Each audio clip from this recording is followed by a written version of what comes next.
Hello, I'm Edward Tarte, once a Catholic priest for 5 years in the 1960s, now an atheist, which simply means I find no credible evidence for the existence of any God. Today is May 27th, 2011. This video is a follow-up to my video of May 21st, 6 days ago, entitled My Local Adversary Discovers It Gets Better. I sincerely invite you to watch that video if you haven't already. It is about local Baptist pastor Paul Lyle's blog post condemning homosexuality as sinful. Lyle says in a subsequent post that he has received a multitude of comments opposing his position. I presume that all or most of those comments have been from viewers of my video. Lyle has not printed these comments. He complains that for the most part they are excessively insulting and, he says, hypocritical. He cites several examples. One example is Baptist buffoonery. Another says, "The hell with you and your bigotry." Well, I agree with Lyle. I do not think that those comments are helpful. But others that he cited, I say he should print. And there is one extended comment by my supporter American GayAtheist, which I say most emphatically he should print. American GayAtheist has messaged me his comment. I think it is of the highest order of eloquence, and I am now going to quote substantial highlights from it. He says to Lyle, "All the Bible quotes in the world will not erase the stain of blood and blame on the hands of every homophobic minister or priest who has felt compelled to label gays, lesbians, and transgendered people as sinner and evil. I find it so hypocritical that you write about the physical violence against gays as being terribly wrong, yet your religion has made a career out of verbal bashing gays and lesbians, treating them as if they were the cause of every modern problem we face, from abortion to climate change. On top of that, your religion is used to scare your ignorant and uninformed followers into voting to deny a whole class of people their basic civil rights, the same rights most reasonable people expect and get: the right to marry whom they love, the right to live where they choose and go where they wish.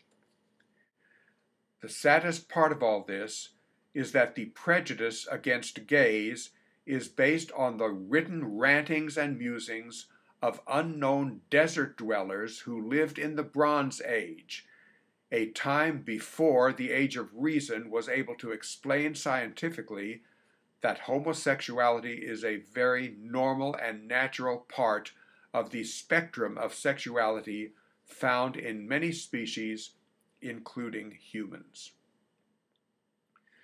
There is no sin in loving another person, and nothing immoral in wanting an intimate, physical, loving relationship with the person you love.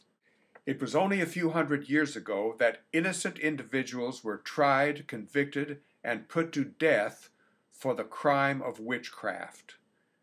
Yes, now we are able to look back at those incidents and see how utterly and completely absurd they were.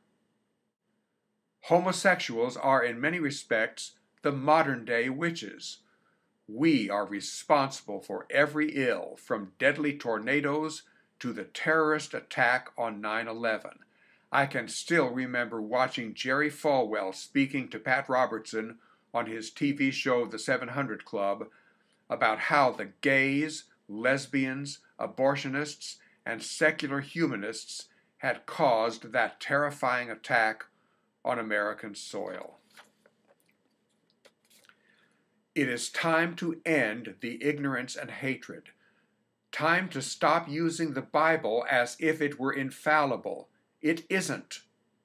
How can it be when it clearly supports and condones slavery, allows for the rape and murder of women, and insists on the murder of innocent children, including babies? Lyle, you are a monster, even if you won't acknowledge it.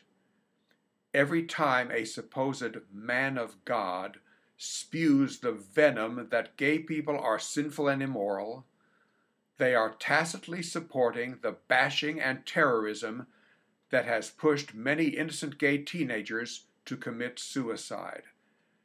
You are not part of the solution. You are the largest part of the problem. And it will continue until everyone, religious or otherwise, stops spreading the hate and the lies about gays that you have continued to spread even now here in this blog. Yes, you have the lives of gay, lesbian, and transgendered teens in your hands, and you choose to mark them as evil and sinful. Once again, you have given your followers the ammunition they need to attack and hurt some poor individual they perceive to be gay. It is time for you and other religious leaders to own up to your part in the bullying of gay teens. Your religious blather is the main reason that gay people are targeted, harassed, beaten up, and all too often killed, either by others or at their own hand. It is time to stop the violence that your so-called religious book endorses. It is time for you and other perpetrators to grow up and stop the hatred. So says American Gay Atheist. Not only do I call upon Paul Lyle to post these comments at his blog, I have a very sincere and serious suggestion. Paul Lyle, play this video at an adult Bible study group of your church and invite them to discuss it. Thank you, American Gay Atheist. And to all of you, thank you for watching this video.